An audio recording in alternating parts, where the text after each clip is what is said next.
las 35 delegaciones de parlamentarios de diversos países de América. Y así se dio inicio al tercer encuentro de la red de Parlamento Abierto de Parlaméricas. Este evento se enfocó en evaluar los mecanismos de gobernabilidad democrática frente a la corrupción. Como somos conscientes, no ha sido ajeno al flagelo de la corrupción.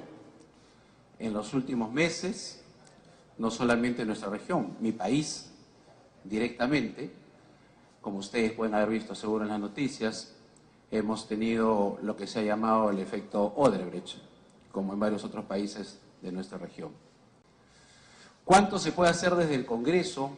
¿Cuánto se puede avanzar desde un Parlamento abierto, desde la transparencia, desde la información a la ciudadanía? ¿Cuánto podemos, desde el fortalecimiento de la democracia, enfrentar esta lacra que obviamente afecta a los que menos tienen en nuestros países? Inevitablemente, el foco de atención de la comunidad internacional está sobre Venezuela, debido a la crisis económica y social que vive y que ha obligado a muchos venezolanos a dejar todo para migrar a otros países. El diputado venezolano Winston Flores comentó que en Venezuela la corrupción no solo ha sido utilizada para robar dinero, sino también para controlar el Estado y perpetuar a los funcionarios en el poder. Hoy en día estamos viviendo una experiencia nueva con respecto a la corrupción.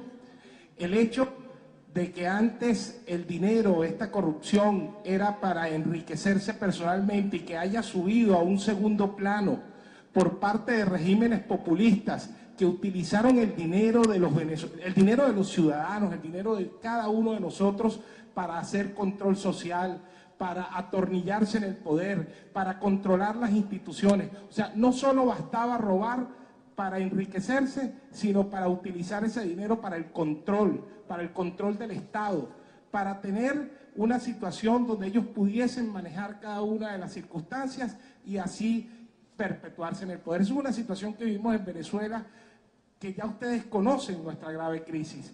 Y el dinero que en Venezuela se ha robado, por ahí hablaban que había un porcentaje del 30%, entre el 5 al 30% del Producto Interno Bruto. En Venezuela yo les puedo decir que eso puede superar hasta el 50% de la cantidad de dinero que se han llevado los señores que hoy están en el gobierno. El diputado venezolano insistió en que se debe crear una institución que se encargue de recuperar el dinero que se les robó a los ciudadanos. Organismo ni siquiera que pueda ser representado por la OEA o de los parlamentos que pueda ocuparse de la recuperación de dineros robados por la corrupción. Y creo que debemos avanzar profundamente en eso porque es la única manera de poder resarcirle a los ciudadanos tanto dinero que ha venido de la corrupción. Asimismo, su homólogo de Panamá, Javier Ortega, pidió a los asistentes dejar utilizar el término Panama Papers para referirse al caso de corrupción que involucra a más de 200 personas de diversos países. El diputado dijo que la solución de la corrupción no es cerrando empresas, sino multándolas, e hizo referencia al caso Odebrecht. Es como si dijésemos ahora, cerremos la empresa de Odebrecht por corrupta en Panamá, que está construyendo el metro, un puente y un pocotón de obras.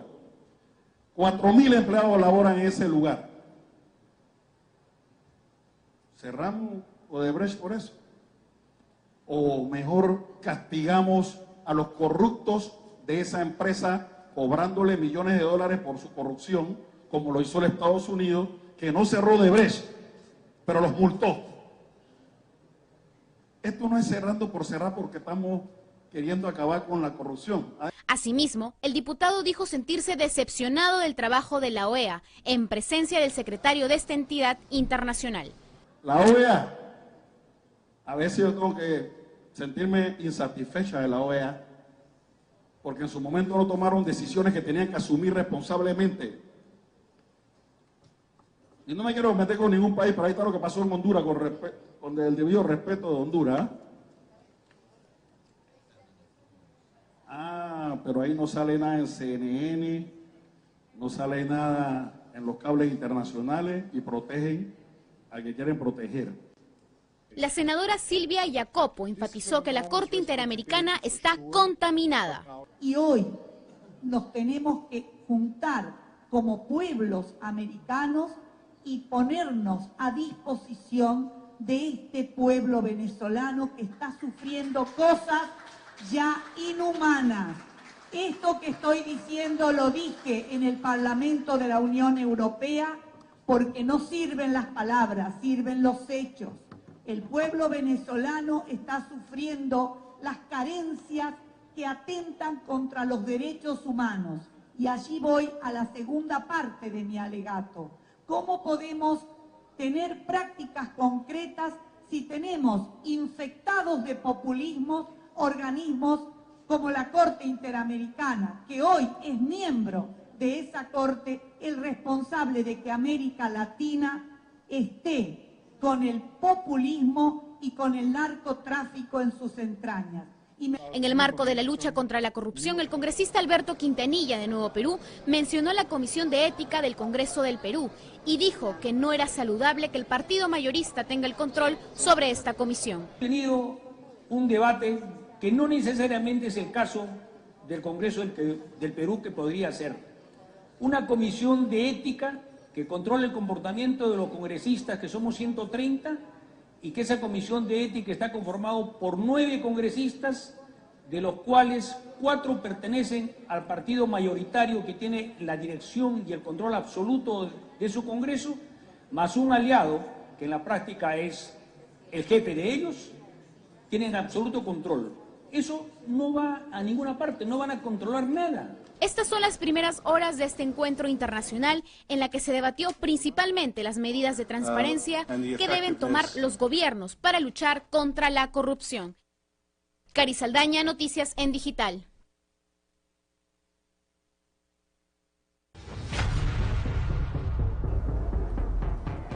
Bueno, parece que no tenemos suficiente con nuestros congresistas, estamos trayéndolos de afuera también. Nos acompaña esta noche para dar su opinión y dar sus análisis el analista político Víctor Quijada, con quien vamos a conversar un poco de la coyuntura política y de los últimos sucesos. Víctor, buenas noches. ¿Cómo estás, Martín? Buenas noches. Dime, ¿cómo ves este nivel de aprobación de Vizcarra al iniciar el gobierno? 55% de aprobación, es una buena manera de comenzar, es comenzar con el pie adelante, ¿no? Bueno, era de esperarse, porque hay que recordar de que la transición felizmente se dio de un punto de vista de manera democrática. En las encuestas en general hay bastante perspectiva de la población, le da como que esperanza a este gobierno, porque hay otra estadística que establece de que incluso creo que el 70% piensa de que este gobierno va a ser diferente al anterior de Pedro Pablo Kuczynski. De alguna manera se trata de vincular a que ellos, tanto Vizcarra como Villanueva, gobernadores regionales, van a tener más llegada y más... Ahora, no mencionan a Villanueva, ¿no? Es una cuestión directa a Vizcarra, todavía no se ha dicho, porque hay personas que, digamos, la designación de Villanueva y sobre todo de algunos ministros que ha designado a su vez Villanueva, ha generado un poco de polémica. Es decir, no es un gabinete que se haya tirado a la derecha, de la izquierda, sino que ha agarrado un poco de cada lugar, y eso puede haber dejado a muchas personas inconformes. Sí, definitivamente yo en otro medio califiqué que es una especie de sancochado, ¿no? Porque hay gente de izquierda, hay gente vinculada a Fuerza Popular, al APRA, al mismo partido de gobierno.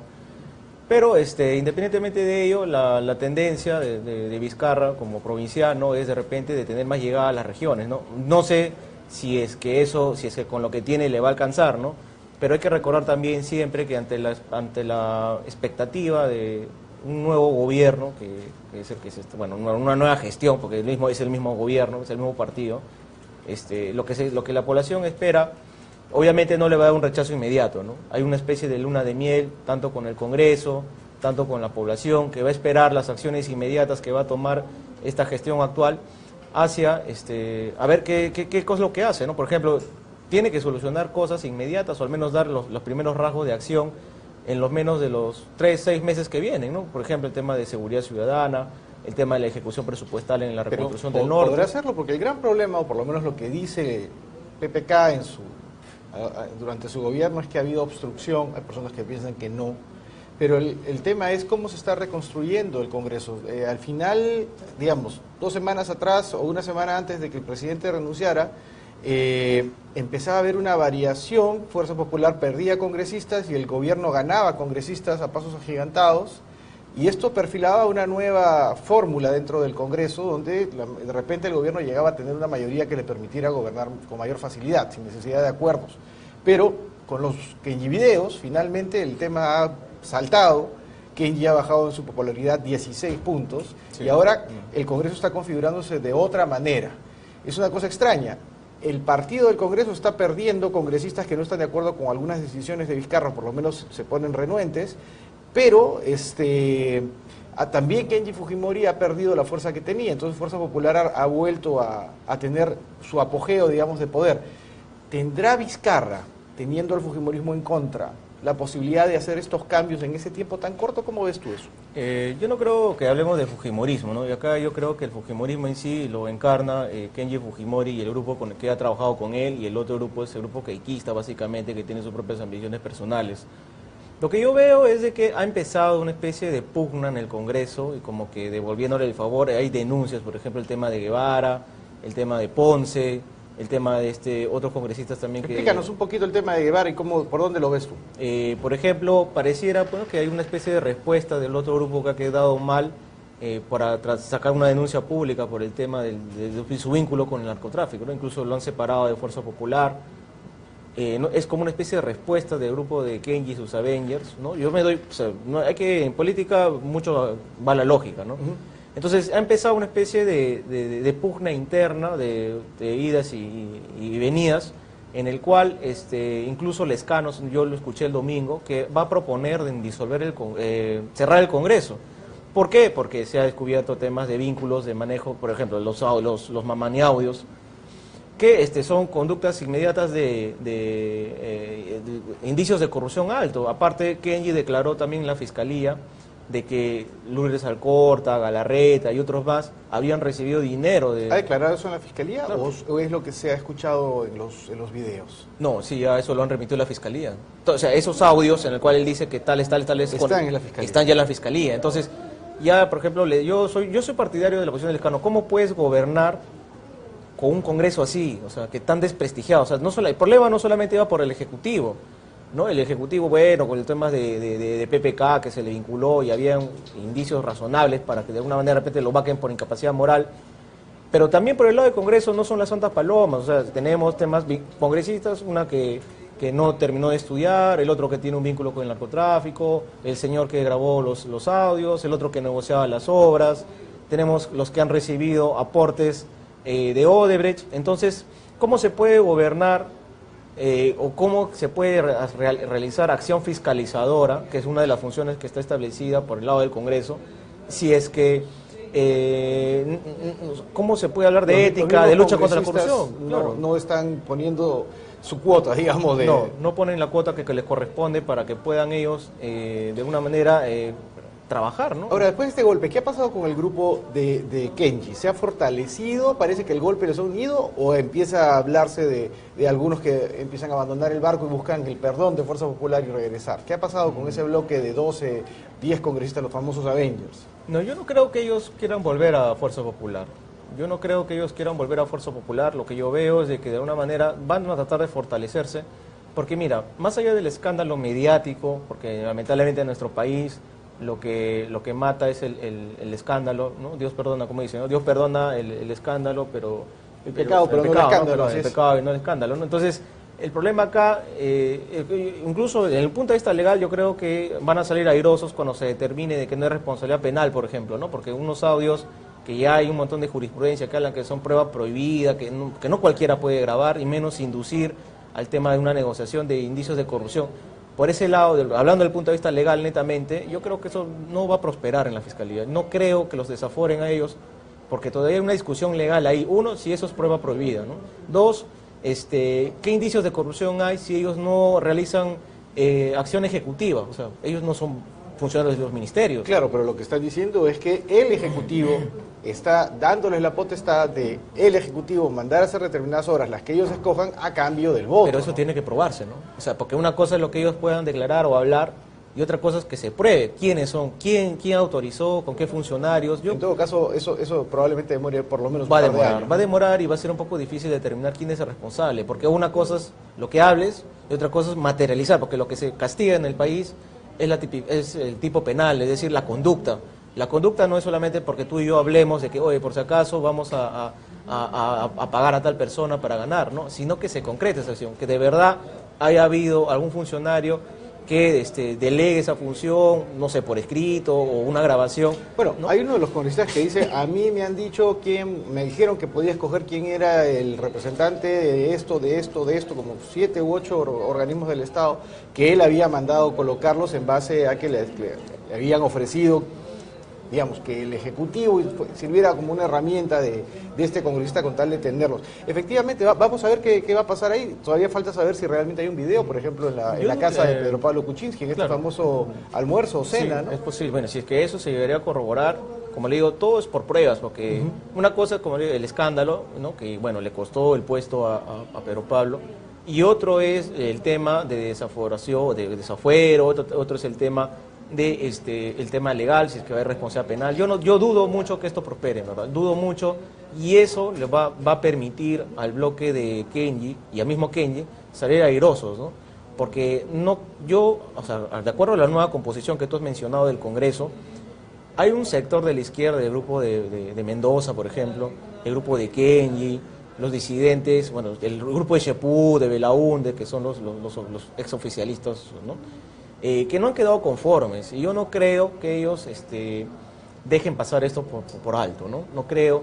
El mismo Pedro Pablo en un momento mencionó que pareciera que Vizcarra hubiera negociado con Fuerza Popular para llegar al poder, y incluso dijo que era traidor, ¿no? Él habla de un traidor, ¿no? Entonces, las estadísticas establecen... Bueno, y ver quién ha colocado al final como su primer ministro, claro, apoya un poco esa... Claro, y una persona que de alguna manera empezó mal. Había dicho, ¿no? Yo no voy a ser primer ministro, y lo primero que hace es ser primer ministro. Exacto, él dijo en el programa de Milagros Leiva y otro más, si no me equivoco, en el cual él decía de que no iba a ser ministro, que él no... Es como si una especie de devolución de un favor el hecho que esté ahí. Me preocupa de esta gestión, sí, de que una cosa es estar como gobernador regional, que lamentablemente en las regiones, yo que sí, felizmente he tenido contacto directo bastante con estas, de que tú cómo haces para gestionar un gobierno regional. Normalmente los que llegan a ser gobiernos regionales son exalcaldes, y ellos, en la lógica en nuestro país, es de que lo ven como una municipalidad grande. No tienen un conocimiento real de la magnitud del tamaño que es el gobierno central, ¿no? En primer lugar.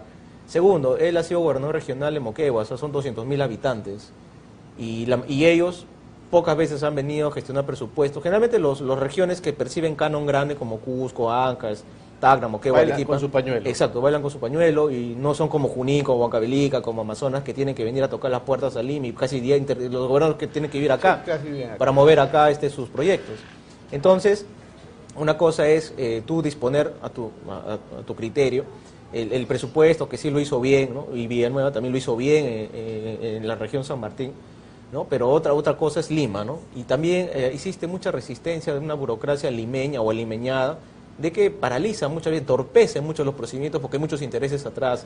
Y yo no sé si ellos... Eso le pasaba ya a PPK. Es decir, ya le pasaba a PPK. ¿Qué acciones se está tomando para evitar esto? Porque en verdad es lo que tiene paralizado el país, sin contar el tema de que las grandes empresas constructoras están también paralizadas en base a las investigaciones que hay por el tema Odebrecht, en general el tema Lavajato. Es decir, estamos en el Perú en un momento en que se necesita una reactivación económica, incluyendo la reconstrucción del norte, y las empresas que pueden hacerlo no pueden ser, en teoría pueden ser contratadas, pero nadie se atreve a contratarlas para poder hacer las obras. Las empresas extranjeras no quieren venir al Perú porque el precio que se les paga por las obras es muy barato en relación a lo que están acostumbrados a pagar.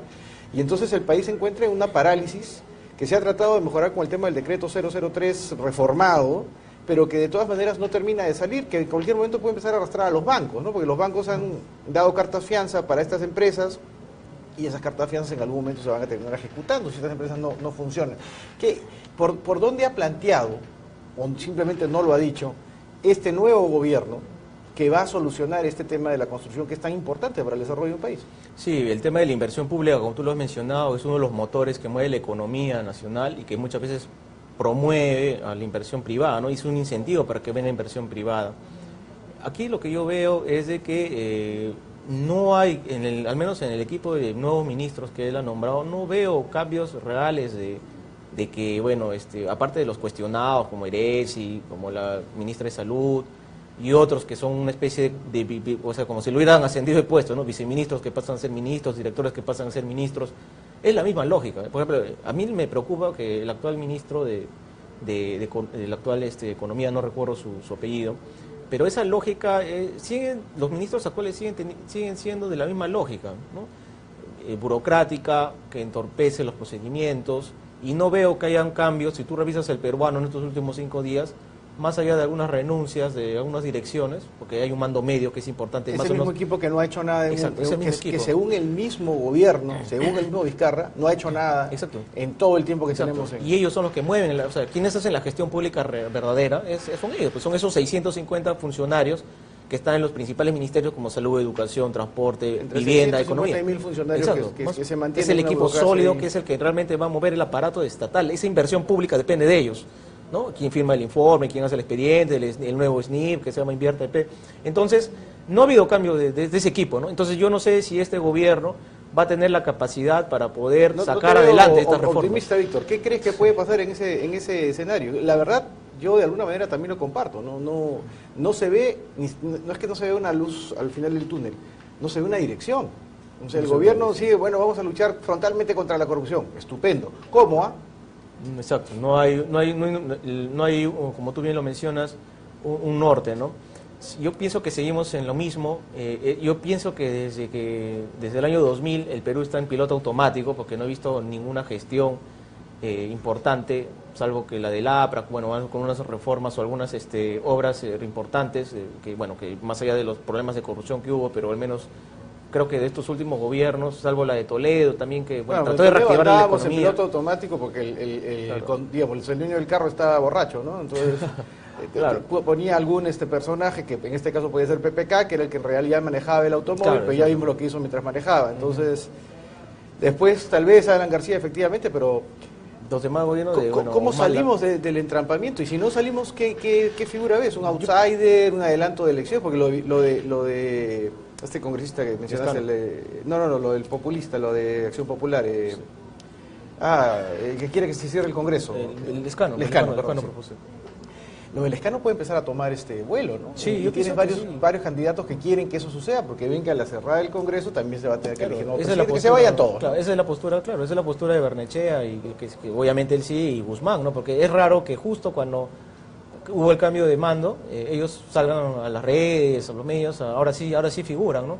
Yo creo que esa es la apuesta de un grupo, sobre todo de Acción Popular, un grupo de izquierda, y grupo de de Cheput, que él lo mencionó incluso antes de que vaquen a PPK, que se vayan todos, ¿no? Porque se habló de incapacidad moral, se cuestiona al gobierno, a PPK, pero tampoco este Congreso pues es la Santa Paloma, y aparte es uno de los más con mayor desaprobación en la historia del Perú, con los antecedentes, con todos los problemas que se han dado, con la vacancia que se ha visto, digamos, puso al Perú en jaque, porque esta situación que nosotros vivimos es más allá de que sí ha habido problemas del presidente, porque también hay una capacidad de inacción grande, también es por responsabilidad del Congreso actual y básicamente de Fuerza Popular, porque ellos son los que nos han llevado a esta situación, ¿no? Ellos con un grupo de izquierda que quiere cambiar. Sin embargo, ¿tú crees que Fuerza Popular no va a lograr sacar del Congreso a Kenji y a su grupo?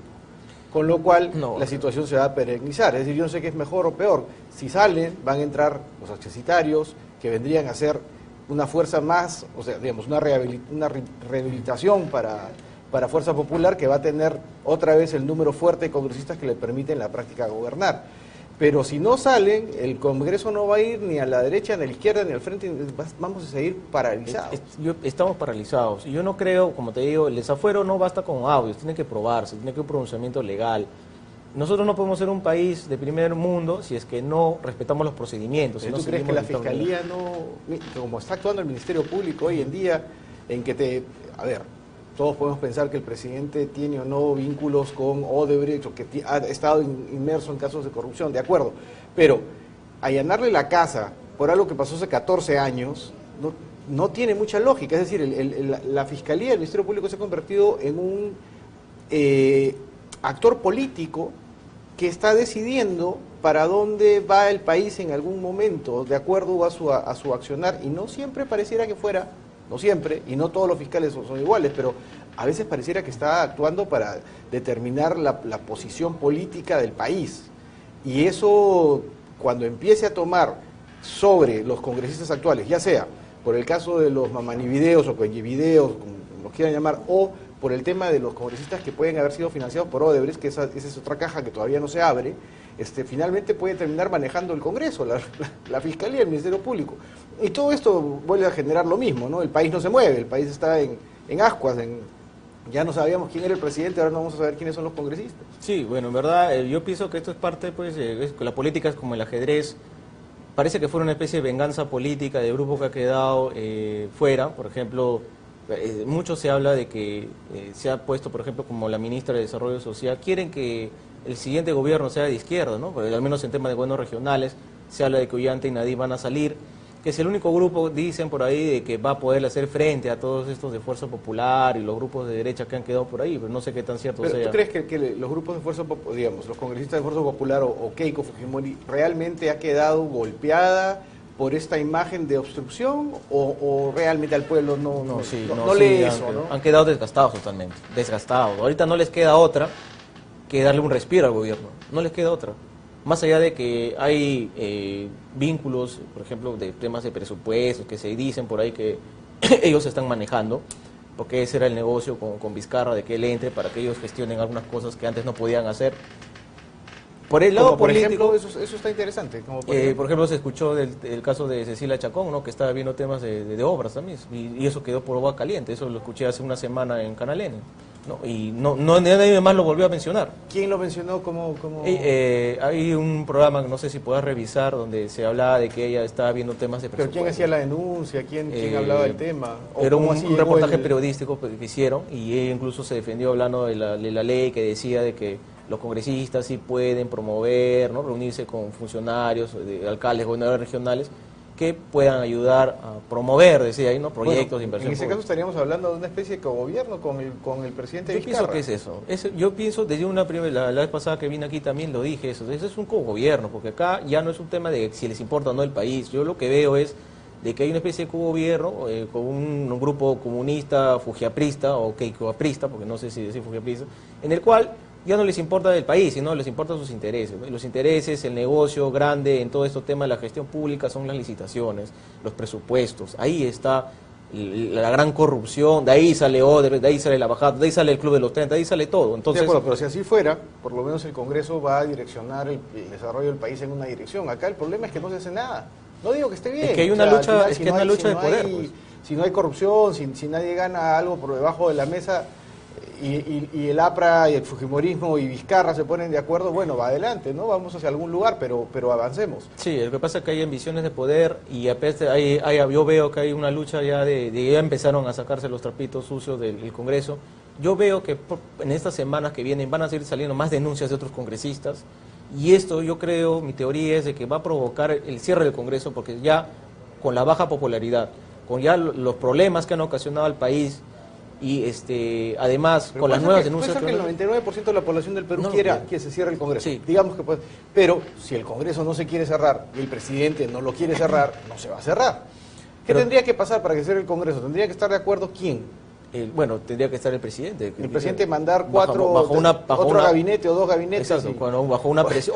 Ahí también hay otra interpretación. O que se cree algún régimen de excepción, como en la oportunidad que Fujimori renunció. Sí, pidieron una nueva ley. Para eso los mismos congresistas tuvieron que aceptarlo. Claro, tuvieron que aceptarlo. Y posiblemente salgan denuncias graves, sobre todo de estos que están financiados por Odebrecht, porque no solamente son ese grupo, hay otros más que se dice de que ha financiado a otros congresistas más, hasta de los que tú menos piensas, que siempre son los puritanos, que salen siempre en medios, ¿no? Entonces, se escucha bastante de un puritano en particular. Sí, un puritano en particular, ¿no? De que dice que también siempre ha tenido financiamiento de estas empresas. Entonces, una de esas acciones, yo pienso que va a ser, así como Kuczynski cayó por un escándalo, va a ocasionar que caiga. Que el Congreso también caiga. Caiga por un escándalo, y que a la vez se convocan elecciones, se vayan todos, se cumple eso, y aparte de ello, sería pues, es lo que realmente la población necesita, son acciones, ¿no? Y si es que en 6 meses, que yo pienso que es lo que la población va a esperar, porque no va a esperar más, ya se le dio más de un año y no sé cuántos meses a Kuczynski para que tome la acción y no lo hizo. Ya la población lo que quiere son respuestas. El desempleo crece, no hay inversión, el sector consumo ha disminuido mucho. Entonces, y eso es lo que mueve básicamente la economía nacional, ¿no? La clase media, la clase trabajadora es la que se está viendo afectada, y eso requiere respuestas inmediatas. Si este gobierno no lo va a hacer, esta propuesta que ahorita no suena poco descabellada, de que por qué vamos a hablar del Congreso, del escano, va a ir cobrando fuerza. Y posiblemente estemos ante un adelanto de las elecciones, y ahí sí tendrán que aparecer de repente un outsider o nuevas personalidades, ¿no? Que de alguna manera redirijan al país, ¿no?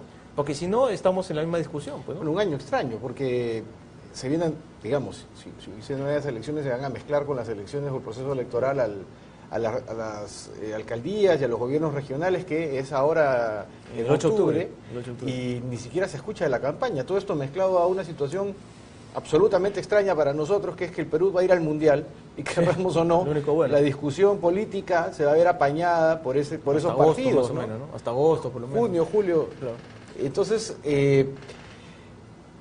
6 meses, o sea, 6 meses de acá son las elecciones a las alcaldías y a los gobiernos regionales. ¿Crees que el Congreso se atreva a desaparecer en un momento tan crucial? Ahorita lo que van a hacer es... Los 6 meses es un montón, ¿eh? Si no, esto se enfría en 2 meses más, no creo que eso ya... No, ahorita es algo que recién se ha planteado. Va a depender mucho de las acciones que tome el gobierno, y va a depender mucho de los escándalos mediáticos que van a ir apareciendo, de denuncias contra congresistas, que va a terminar de legitimar a este Congreso. Y aparte yo también, por un tema de historia, nunca un vicepresidente terminó una gestión. A lo más han durado un año y han terminado renunciando, o le han dado golpe de Estado. No han sido muchos los que han asumido. Hay uno que se murió por ahí y asumió uno y también fue transición. La estadística de nuestro país dice que los vicepresidentes nunca han terminado, ¿no? Es la primera vez, por ejemplo, también que un vicepresidente asume por la vía constitucional y todo esto, y en la forma ordenada, ¿no? Entonces, la estadística dice eso. No veo, sinceramente, o sea, de una manera, por decirlo coloquialmente, veo que el cargo como que le va a caer grande a Vizcarra. Él y a Villanueva y el grupo que está ahí. Por ejemplo, tampoco a Villanueva se le ha tocado el tema de que tiene esta asociación, que él es presidente de una asociación donde el cual uno de los vocales es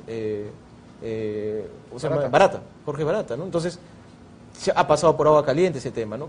No se sabe qué esa asociación, qué contratos o qué convenios ha gestionado. Sí, no se han dado en eso, porque se le quería dar, al parecer, un poco de estabilidad a claro, como digo, es una luna de miel parcial que está viviendo actualmente la gestión. Tarde o temprano se va a acabar, porque todo, en política al menos...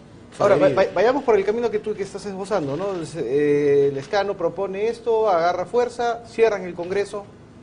¿Cómo están las fuerzas políticas hoy como para enfrentar una situación de elecciones parlamentarias? La izquierda, por ejemplo. ¿Quiénes son las cabezas de la izquierda? ¿Para dónde están apuntando? ¿Cuál es la posición de la izquierda respecto al nuevo gobierno? Por el lado de la izquierda, yo pienso ahí que está Humala, Heredia. Hay que recordar que yo me enteré que el voto dirimente del habeas corpus está a favor. O sea, acá solamente falta que abran el sobre de León, que es el que se fue de Espinosa. Y estaría saliendo en una semana, o de repente después de la cumbre. Entonces, yo veo por ese lado de alguna manera, porque van a serle airosos, pues van a decir que no, porque van a victimizar. Verónica Mendoza, Arana también es un rostro importante. Veo por ese lado de la izquierda que más la veo a Verónica Mendoza, que tiene ya todo un discurso, ya incluso mismo Gregorio Santos, que ya está haciendo campaña por el país. Yo pienso que la lógica de esto es ahorita que va a aparecer un Trump o un Putin peruano, ¿no? Izquierda radical o derecha radical, pero por ambos lados populista. Y esto se tiende a que, por ejemplo, aparezcan figuras como Gregorio Santos, por ejemplo, o Arana, ¿no? Que también está planteando el cambio de la Constitución. El problema de la izquierda es que está muy dividida, como de costumbre. Entonces... Van a tener, sí, eso es un tema histórico, que nunca se ponen de acuerdo y todos quieren ser los refundadores de la República. De alguna manera van a tratar, no les conviene estar desunidos. Posiblemente hay un frente que se tenga que formar. ¿Tú le ves una posibilidad real a Ollanta Humala para regresar al poder después de todo lo que ha pasado? No, porque una cosa es que salgan de prisión y otra cosa es que sean declarados inocentes. Exacto, pero sí yo veo dos cosas ahí, ¿no? Uno, que tienen el partido, que no todos lo tienen, la inscripción, y dos, yo pienso que tienen el financiamiento para hacerlo. ¿Tienen la inscripción? Claro, la O quedó, ¿no? De Ollanta, ¿no? Ollanta, ahora sí, ha quedado, porque acuérdate que Abón Gese no llegó a postular, renunció. Tiene la inscripción del partido. Claro, entonces tiene la inscripción. Entonces, tienen el dinero para financiar una campaña, ¿no? Porque mucho del tema electoral depende de los recursos que manejas, y este es un partido. O sea, eso ves por la izquierda. ¿Y a quién ves al frente? Yo pienso que otro rostro importante es Julio Guzmán, por ejemplo. ¿Pero como candidato de derecha? Como un candidato de centro, de repente, o de derecha. Y Alfredo Barnechea también por el centro, ¿no? A esos tres grupos, bueno, o al menos lo que se vislumbra así, que van a ir como solos al menos, es Barnechea, Guzmán, y por el lado de alguna izquierda radical, de repente aparecerá algún outsider, porque Antauro está haciendo campaña desde la prisión y ya sale. Dicen que en 8 meses sale también, ¿no? Y también podría ser otra por el lado de la izquierda, ¿no? Entonces, pero dudo que si es que no se ponen de acuerdo, van a dividirse los votos y tiene que haber 1 o 2 candidatos o lo más, ¿no? ¿No ves en ese espectro a Keiko Fujimori? No, está muy desgastado. Yo pienso que han cavado su propia tumba. Hasta Kenji yo lo veo con posibilidades, si sale airoso de este tema lo va a fortalecer, porque a veces en política todo es como un boomerang, ¿no? O sea, a veces tú piensas que estás abajo, después al día siguiente estás arriba, y si es que se llega a demostrar de que de verdad no hubo un vínculo, ellos lo único que van a hacer es victimizarse, salir airosos y van a hacer una propuesta del fujimorismo verdadero, ¿no? Porque ya que salió Alberto Fujimori, él va a respaldar a Kenji, no a Keiko. Hay una posibilidad, no tengo nada contra Keiko Fujimori, pero se hablaba pues de que si se prueba que Keiko Fujimori recibió el dinero o a través de un intermediario, si se prueba que Kenji terminó aceptando una prebenda para cambiarse y lograr el indulto, y si se prueba que el indulto fue dado de esta manera, al final los 3 Fujimori podrían terminar. Sí, también, pero los 3 Fujimori podrían terminar en la cárcel, ¿no? Podría ser en la cárcel. Aunque yo dudo mucho. Pero futuro político no es una fuerza importante. Es una fuerza importante. Así no le guste a algunas personas, son 30% del país los respalda. Así es. De una u otra manera, aunque estén divididos entre ellos, pero es una fuerza que hay que respetar. Sí, pero está muy desgastada. Y siempre eso cuesta la siguiente elección, y con todos los problemas que ha armado Fuerza Popular o el sector de Keiko, es que están desgastados. Por eso que tiene muy baja aprobación en la última encuesta, no hay aprobación al Congreso.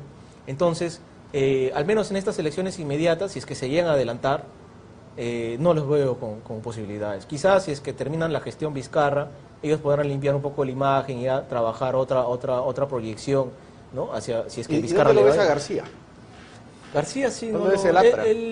Al APRA lo veo todavía en un proceso, el APRA, el PPC, yo lo veo todavía están todavía reformándose, están con el tema de renovación. García mismo dijo que ya se jubiló, que no quiere hacer nada. García ha dicho eso ya varias veces. Sí, pero no lo veo ya con posibilidades. Si el pueblo se lo pide, probablemente. Yo lo veo con muy pocas posibilidades, Martín, porque ya fue presidente del Perú en 2 oportunidades. La gestión entre los últimos 20 años me parece... ¿El APRA pasa una valla de 5% sin Alan García? Sí, no pasa. No tiene un candidato actual que asuma el liderazgo, más allá del caudillismo. ¿No lo ves a Jorge del Castillo, a Mulder? No lo veo. Bueno, Mulder es una figura, un político importante, del Castillo igual, tienen su cuota de poder, tienen su simpatía, pero no tienen el liderazgo que tiene García. No lo tiene, y no tienen ningún otro candidato con ese perfil. No lo veo ni a Castillo ni a Mulder dirigiendo, siendo un candidato presidencial, al menos con posibilidades de poder, de repente pasarán el 5% de la valla, ¿no? Pero no los veo con posibilidades reales de llegar. ¿Y al PPC? ¿Le encuentras partido en el PPC? No, el PPC está totalmente para mí desarmado, no lo veo, al menos en el corto plazo, ni con candidatos, ni siquiera municipales, ni gobiernos regionales serios. Está en esa etapa de descomposición, o bueno, de reorganización, mejor dicho. De igual manera el APRA, Acción Popular todavía, ya con las últimas elecciones, las elecciones pasadas, ya se mostró, tanto las municipales y regionales también ya se mostró, ya mandó cuadros, y tiene una alternativa real con Barnechea y el equipo que puedan armar, ¿no? Con García Belaúnde mismo. Entonces, pues estamos olvidándonos de la segunda ficha más importante de poder en este país. Porque el candidato, o digamos, la persona que detenta ese puesto, habla poco, pero existe. Luis Castañeda del Ocio, si bien es cierto, ha bajado un poco en sus números en las encuestas, no va a postular a la reelección, la ley se lo impide. Está pensando, al parecer, que su organización lanzara a su hijo, pero él podría ser una ficha aún interesante para las presidenciales, ¿o lo ves absolutamente fuera de ese escenario? No, yo lo veo fuera del escenario. Él más pareciera que apostara a reelegir su partido en Lima, y por eso está desesperado de que acaben el corredor vial de Pía Parque Riman, ahora Línea María, ¿no? Que va a ser una obra importante, ¿eh? Porque vas a hacer 20 minutos de casi el cono norte hasta Surco. Esa parte donde tú te estancas 1 hora y media, los 20 minutos, y esa obra para mí va a ser, más allá de los cuestionamientos de corrupción y todo lo que se cuestiona el alcalde, va a mandar un candidato, no sé si será su hijo o algún otro. Eso para mí es clave para su reelección. Ahí está, está pasando en varias municipalidades, ¿no? Esto está pasando en Chorrillos, está pasando en Los Olivos, en la Municipalidad de Lima. O sea, los candidatos que han estado, las familias que han gobernado ciertos distritos como que quieren aferrarse de alguna manera al cargo, sacándole un poco la vuelta a la ley, poniendo personas que digamos, tienen más que un apellido, una trayectoria, ¿no? O sea, en lugar de trayectoria son hijos de alguien y por eso... Sí. Puede ser que tienten un lugar. Sería poco inteligente, al menos por el lado de Solidaridad Nacional es un partido, yo dudo que mande a su hijo, sí, seguramente va alguien vinculado a ellos. Por el lado de Chorrillos, por ejemplo, donde Miyashiro ha estado más de como 20 años de alcalde, no hay una obra ahorita de trascendencia y está muy cuestionado por corrupción. Y el desgaste mismo va a ser de que ese movimiento independiente que él tiene ahí no va a ganar. Por el lado de Surquillo, por ejemplo, Guamaní, que también ya tiene 2 gestiones seguidas, también sale desgastado. Los distritos en Lima casi todos están desgastados, no hay ningún alcalde, salvo el Lima Metropolitana, bueno, Castañeda, porque con esta obra última que va a sacar va a ser algo trascendente, en verdad, porque va a aliviar bastante el tránsito. No, son algunas obras, ¿eh? Y él está tratando de apurarlo, lo del derbi. Claro, lo del derbi también dice que este mes sale. Una batería de obras. Sí, hay un paquete importante que va a salir que de alguna manera va a hacer resaltar esta gestión. En las municipales distritales no veo ese trabajo. Ni mismo Miraflores, ni mismo San Isidro, ¿no? San Isidro incluso está que se pelea con Lima para que obstruir este tema de Aramburú, ¿no? Canabria y Moreira, perdón. Entonces, no veo a nivel distrital... o sea, no ves un candidato municipal de ningún tipo, ni un presidente regional que pueda ser uno de estos outsiders que de pronto aparezca y empieza a pelear la presidencial, no. La presidencial en algún momento. No veo. Creo que ¿Es una presidencial en el corto plazo o es una presidencial en el 21? Yo veo una presidencial en el corto plazo, de repente el próximo año estaríamos hablando de una presidencial.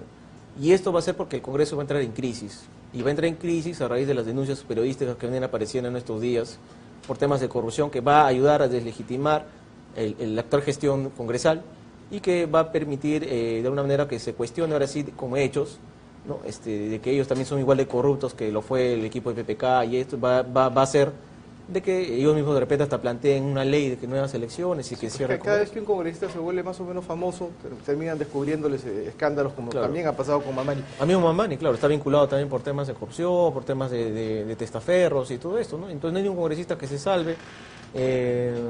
Si es que seguimos en esta parálisis que, como tú bien has mencionado, a fin de año de repente, o en agosto, septiembre, octubre, no vemos resultados, y si a Perú encima le va mal en el Mundial, y eso va a generar una crisis emocional, una crisis emocional grande que de alguna manera, porque el peruano es muy futbolero, ¿no? Entonces esto va a ser un cúmulo de cosas, y si la economía encima sigue mal y no vemos respuesta del gobierno, si seguimos en lo mismo, va a ayudar a que se cree un campo de cultivo para que este malestar sea general y que de alguna manera se busque finalmente el gran cambio de que se vayan todos y vengan nuevos quien sea. Quien sea, ¿no? Y de repente estaríamos hablando de un outsider, ¿no? Que es lo más probable, porque justo tú analizas algo de temas de campañas políticas, siempre en climas así aparecen outsiders, siempre. Siempre. En este caso preferimos cualquiera nuevo, menos lo malo que tenemos. Exacto, menos lo malo. Ojalá que el Perú encuentre un rumbo, ¿no?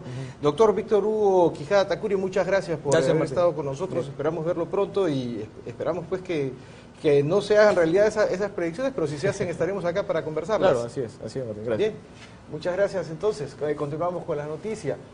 Ex jefes de Estado no reconocen las elecciones presidenciales que se darán en Venezuela porque consideran que se carece de condiciones democráticas justas en esta república.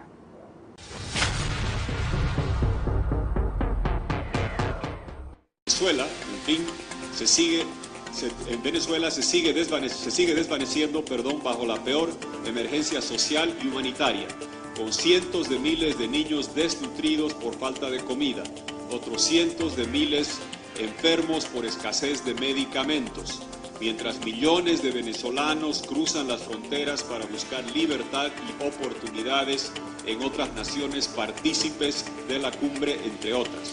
Jorge Quiroga, expresidente de Bolivia, comentó sobre las elecciones en Venezuela a propósito de la Cumbre de las Américas. en la cual los ex jefes de Estado y de gobierno desconocen las elecciones presidenciales convocadas por el gobierno de Maduro, para que sean reconocidas como constitucionales, auténticas, libres, justas, transparentes y competitivas. El poder electoral que las organiza es ilegítimo en su conformación, carece de autonomía y se apoya en un sistema electoral fraudulento. Han sido ilegalizados partidos opositores de importante representatividad y encarcelados, inhabilitados, perseguidos o forzados al exilio a sus principales líderes, posibles aspirantes a ser candidatos en unas elecciones democráticas, lo que no es el caso.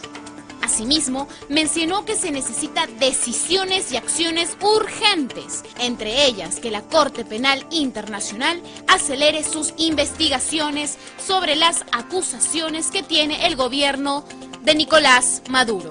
D. Se activen conforme al derecho internacional los mecanismos para la urgente asistencia humanitaria a Venezuela. E. Se urja a la Corte Penal Internacional a avanzar en sus investigaciones sobre los crímenes de lesa humanidad de la dictadura. En fin, se ayude al restablecimiento del derecho del pueblo venezolano a tener elecciones libres, democráticas y transparentes, la liberación de los presos políticos, el levantamiento de las inhabilitaciones y se demande el respeto de la Asamblea Nacional como único ente parlamentario legítimo de Venezuela. Antonio Ledesma, exalcalde mayor de la ciudad de Caracas, en Venezuela, comentó que la determinación de no invitar al presidente Nicolás Maduro a la Cumbre de las Américas era una medida correcta, que evidencia que la comunidad internacional no respalda su gobierno dictatorial. Cuando el presidente del Parlamento informó la intención de los grupos parlamentarios de dictar una moción declarando persona no grata al dictador venezolano. Y la decisión del Perú, de todo el Perú, de cerrarle las fronteras y los cielos al dictador venezolano, viene a ser una acción eficaz que deja cerrado el capítulo de la diplomacia retórica, de la diplomacia limitada simplemente a remitidos, cuando se aísla al mundo y sobre a el dictador de Venezuela, y desde aquí un mensaje a la Fuerza Armada venezolana, preguntándole qué piensa la Fuerza Armada venezolana de tener como comandante en jefe a alguien que es repudiado por la comunidad internacional por sus vínculos con el terrorismo, con el narcotráfico, por los actos violatorios de derechos humanos y por estar involucrado en escandalosos hechos de corrupción. Asimismo, pidió al Parlamento peruano respaldar la resolución del Tribunal Supremo de Justicia de realizar un antejuicio de mérito a Nicolás Maduro. Al presidente del Parlamento, a su integrante, la posibilidad de estudiar una moción con la cual el Parlamento peruano avale la decisión asumida por el Tribunal Supremo de Justicia en el exilio, la decisión que se dictó la semana pasada de iniciar un antejuicio de mérito al dictador Maduro por estar involucrado en los hechos de corrupción con la empresa Odebrecht. Pedirle también mantener su respaldo con la esperanza de que asuma el gobierno de Perú ese papel y ese rol de impulsar las incidencias que se ventilan en la Corte Penal Internacional. Pidiendo un favor, estamos pidiendo la solidaridad que merecemos y que la comunidad internacional sepa que el régimen de Venezuela, por sus relaciones con el narcotráfico y con el terrorismo internacional, es una amenaza para la estabilidad. Cari Saldaña, Noticias en Digital.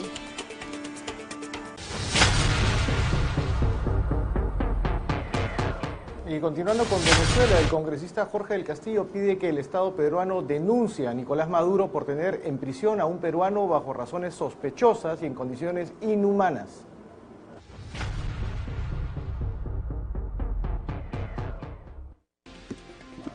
A las 2:30 de la tarde aproximadamente, vamos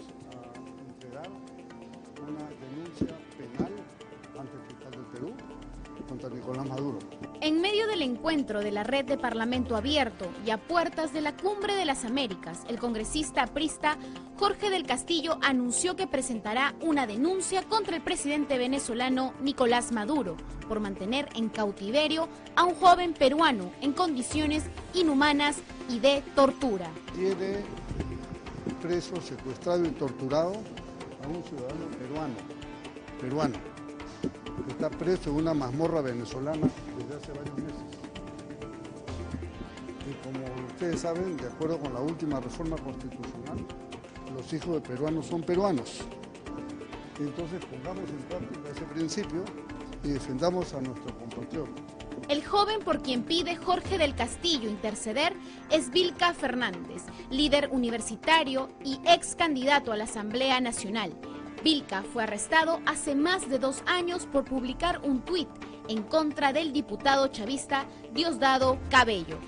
El congresista pidió el respaldo del gobierno peruano. El peruano apoye con un respaldo jurídico en Venezuela a este compatriota, que tiene que tener un abogado.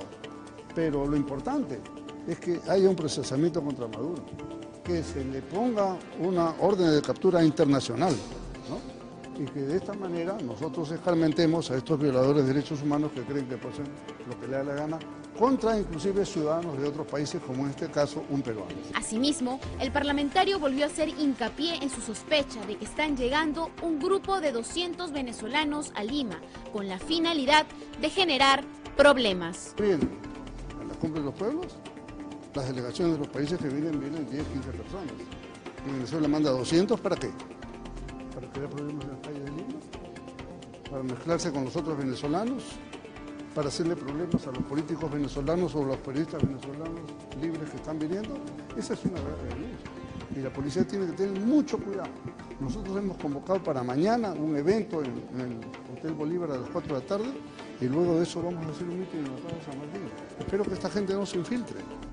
Cari Saldaña, Noticias en Digital.